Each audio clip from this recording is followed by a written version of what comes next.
Six children, one crashing alien spaceship, and a world that would never be the same. It's time for Alien Earth. Hello, ladies and gents, boys and girls, people of all ages, sexualities, and identities, and welcome back to another series review. And recently, I've been absolutely hooked on this series. Today's series is Alien Earth, a story that is very different, personally, from a lot of other alien stories. Most other alien films and media we've been produced so far has been essentially based on the siege spaceship stories. Now, this still has the elements of the original Alien franchise in it. However, it does also have its own agenda, especially on the illustration of human to cyborg, human to synthozoid. And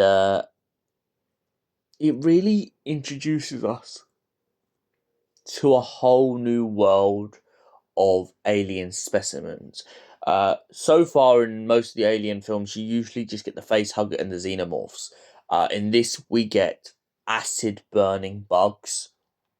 We get eyes that pretty much jump in the body of dead things and rip their soul out and pretty much control them, along with many others. So let's start you right off from the get-go with the beginning of the Alien Earth series. A boy genius promises 6 children the ability to cheat death by becoming the first human synthozoid robots who will go on to live and thrive away from their humanly bodies.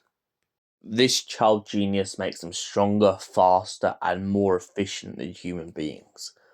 Meanwhile, back in a city, one of the children's brothers is just trying to adapt to life after having surgery on a lung of his. Also, elsewhere, a spaceship that has just been attacked by a xenomorph comes crash landing down to Earth. When the ship crashes into the city, the 6 children are sent in to check for survivors. Meanwhile, elsewhere, a group of soldiers are looking for a rogue element to make sure no one survived the crash. This rogue element is a human half cyborg, and he seems to be one of the last surviving members of the crew. But why is he hiding? And why is he worried about being found?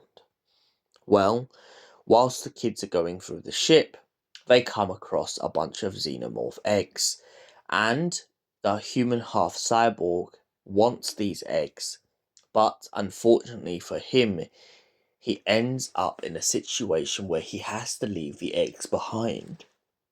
This leaves his employer very disappointed, and so she tries to make a negotiation with the child genius for the eggs and specimens on the ship. But of course, the child genius, being relentless, he doesn't want to give all his assets up. So he makes a negotiation in which he will give it over to them once he's finished with his experiments.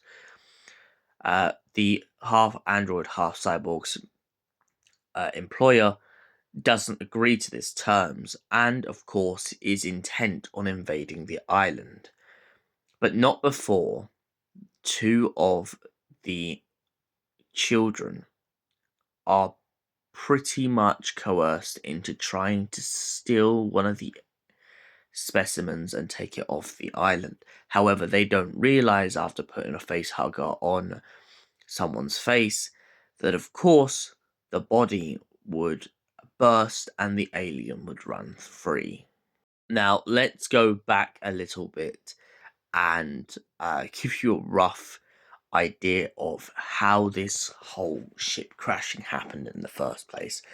Essentially, it was just a normal time on the crew, and then two members of the crew decide to have a little bit hanky panky in one of the ship's docking bays and accidentally burst a pipe. One of the crew is then attacked by a face hugger and left in the isolation ward till they can figure out how to get it off their face. Meanwhile, whilst this happens, a bunch of other bugs seem to break out, and it all turns out that this whole event happened because someone who was supposed to have been asleep was awake the whole time. Turns out they have a ghost crew member who has been telling the ship's log that they have been in cryosleep the whole time. Meanwhile, it turns out that the half android, half robot figures out that this individual has been working for the child genius, and this explains to us why he hates the child genius so much. Right, now that you know that the ship has crashed and the android has escaped, let's catch you back up to where we are in modern times. So, the children have tried to bring one of their fellow scientists out to the beach. That failed. Back on base, we find out that two of the children can talk to a xenomorph in a tank and have become very friendly with it, as they believe it to be honest and not dishonest. One of the children believes that she is pregnant, and she believes that she is going to have a baby. Her and her friend try to escape with her brother in hopes of escaping the island and living a life away from their captors. However, this backfires when her brother decides to shoot her friend, and it causes a big ruckus. However, at the very final episode, all the soldiers are massacred, and the children, along with her brother, lock up all of the people in the facility into one cage, imprisoning them with the xenomorph outside, waiting and watching. And if they make the slightest move, the xenomorph will kill them. When asked what they will do now, the four children who have survived. Oh yeah, I should have mentioned one of the children dies because of called Steve or Stephen, and who changes his name to Isaac. Isaac dies because he gets trapped in a cage with a bunch of acid eating bugs. So yeah, the four children left watch as all of their mentors are just subdued to this cage. So what did I think of Alien Earth as a whole? I like the elements it has. I like the elements of the synthozoids and the android and the new species of bugs. I like the fact though that it also sticks to the classic genre of Alien. This whole base under siege story and the computers and the technology being behind the times but also very advanced. I like the juxtaposition between the synthozoids and humanity, trying to compare them and see how their personalities are evolved. In the beginning, the children see themselves as children. Towards the end, they start to grow up, but they don't consider themselves as adults, rather, they consider themselves as a whole new species. The xenomorph in this is one of the most interesting aspects, I've got to say, because in most xenomorph films, the xenomorph just goes on an absolute bloodbath. In this, however, due to the synthozoid, it's picking and choosing its targets very wisely, proving it has some form of intelligence beyond just being a ruthless killer. The one thing I really liked as well is throughout this, the child genius is compared to Peter Pan and the children are compared to the Lost Boys.